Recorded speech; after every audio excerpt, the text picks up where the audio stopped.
పెట్టేయి. దక్షిణామూర్తి యొక్క మూర్తిని చూస్తూ కూర్చోవడం నేర్చుకో. అదొక్కటి నేర్చుకో చాలు. ఏమక్కర్లేదు. ఇంకా దక్షిణామూర్తిని పెట్టుకుని రోజు కాసేపు ఆయన్ని చూస్తే చాలు. మీకు నేను ఇంకా విచిత్రమైన విషయం చెప్పనా?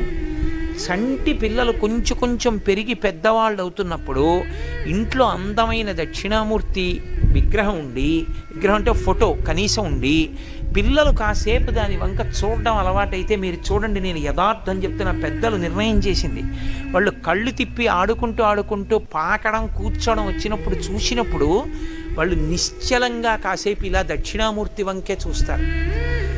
పిల్లలు చిన్నతనంలో దక్షిణామూర్తి వంక అలా ఎదురుగుండా కూర్చుని చూస్తే రెండు ఫలితాలు వస్తాయి. అపమృత్యు దోషం పోతుంది, సరస్వతి కటాక్షం కలుగుతుంది.